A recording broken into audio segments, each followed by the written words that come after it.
이제부터는 프리랜서의 소득이 있는 경우 소득세가 어떻게 계산되는지에 대해서 살펴보겠습니다. 앞 시간에서 살펴본 바와 같이 종합소득에는 그 발생 원천에 따라 여러 가지의 소득이 있습니다.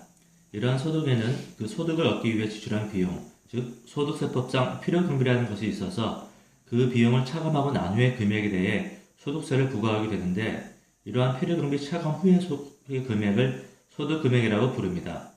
예를 들면 여러분들이 프리랜서로 받은 수익금액을 사업소득이라고 한다면 그 수익금액에 대해서 여러분이 일을 하기 위해 지출한 각종 비용들을 차감한 나머지의 금액을 사업소득금액이라고 부르는 것입니다.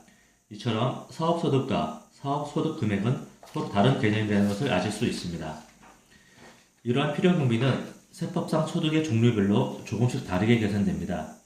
이자와 배당소득은 필요경비 또는 공제되는 금액을 인정해주지 않는 반면에, 사업소득이나 기타 소득은 그 소득을 얻기 위해 실제 지출한 금액을 필요경비로 인정해주고 있고, 근로소득과 연금소득은 실제 지출한 금액이 아닌 소득의 일정 비율에 해당하는 금액을 비용으로 일괄적으로 인정해주고 있습니다.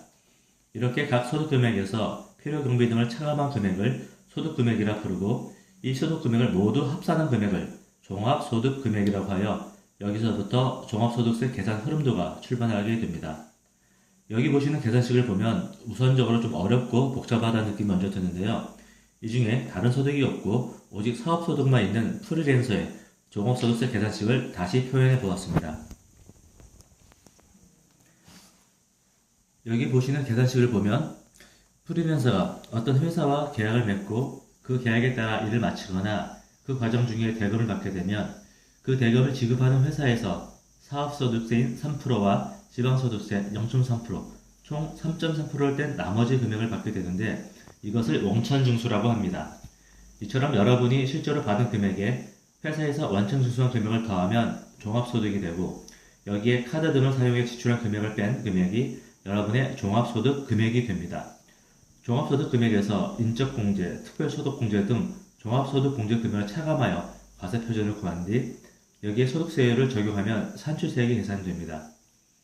산출세액에서 자녀세액 공제, 특별세액 공제 등을 차감하면 결정세액이 나오는데, 여기에 애초에 수익금액을 지급받을 때 원천징수되었던 3.3% 원천징수세액을 빼면 최종적으로 납부할 세액이 나옵니다. 이때 이 세액이 마이너스인 경우에는 환급, 즉 세금을 돌려받게 됩니다. 여기서 환급이란 사업자가 소득을 지급받을 때 원천징수를 당하면서 낸 세금을 돌려받는 개념이라, 비록 사업에 손실이 났다 하더라도 그 전에 원천징수 통해 이미 낸 세금이 없다면 환급은 없게 되고, 단지 그 결손금이 향후 10년간 발생한 종합소득금액에서 차감하게 된다는 것을 알아두시면 좋겠습니다. 소득세율은 표와 같이 각 소득 간 별도 누진세율을 적용합니다. 그 이해를 돕기 위해서 예시를 들어보겠습니다.